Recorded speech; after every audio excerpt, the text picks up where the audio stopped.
दुनिया में आप लोगों पर कंट्रोल करना सीख लेते हैं तो आप सबसे पावरफुल है।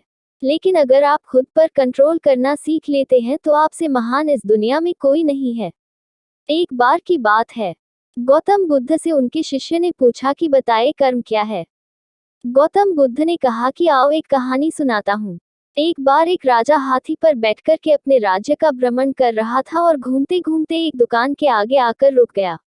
रुकने के बाद उसने अपने मंत्री से कहा कि मंत्री जी मालूम नहीं क्यों, लेकिन एक विचार ऐसा आया है कि इस दुकानदार को कल सुबह फांसी पर लटका दो। मंत्री इससे पहले कुछ पूछ पाता कि क्या वजह है, ऐसा क्यों लगा। राजा साहब आगे बढ़ गए। मंत्री से रहा नहीं गया। अगले दिन मंत्री भेष बदलकर आम जनता के भेष में उस दुकान में पहुंचा और देखता है कि वह दुकानदार चंदन की लकड़ी बेचता था। मंत्री जी ने पूछा कि काम धंधा कैसा चल रहा है तो उसने बताया कि बहुत बुरा हाल है।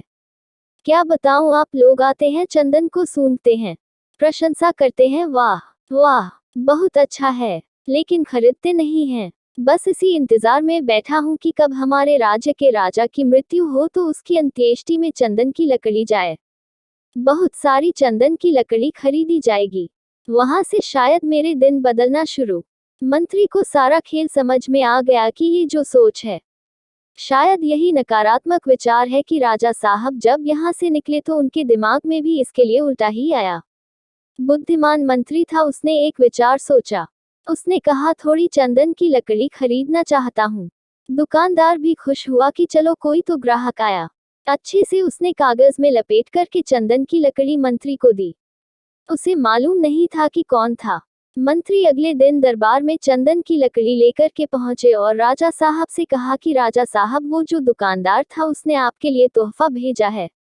राजा बड़े खुश हुए और राजा ने सोचा कि अरे, मैं फालतू में उसको फांसी पर लटकाने की सोच रहा था, उसने तो तोहफा भेजा है। देखा तो चंदन की लकड़ी थी, बड़ी सुगंधित थी। राजा साहब बहुत खुश थे। राजा साहब ने सोने के सिक्के भिजवाए उस दुकानदार के लिए। मंत्री अगले दिन सोने के सिक्के लेकर पहुंचा, वही आम जनता के भेष में। दुकानदार बहुत खुश होकर बोला, अरे, मैं फालतू सोच रहा था कि राजा को चला जाना चाहिए दुनिया से और चंदन की लकड़ी खरीदी जाएगी। राजा साहब तो बड़े अच्छे हैं, दयालु हैं। ये छोटी सी कहानी खत्म हुई तो गौतम बुद्ध ने अपने शिष्यों से पूछा कि बताए कर्म क्या है। शिष्यों ने कहा कि शब्द जो हैं हमारे, वो हमारे कर्म हैं। हम जो काम करें हमारा कर्म, हम जो भावनाएं हैं वो कर्म है।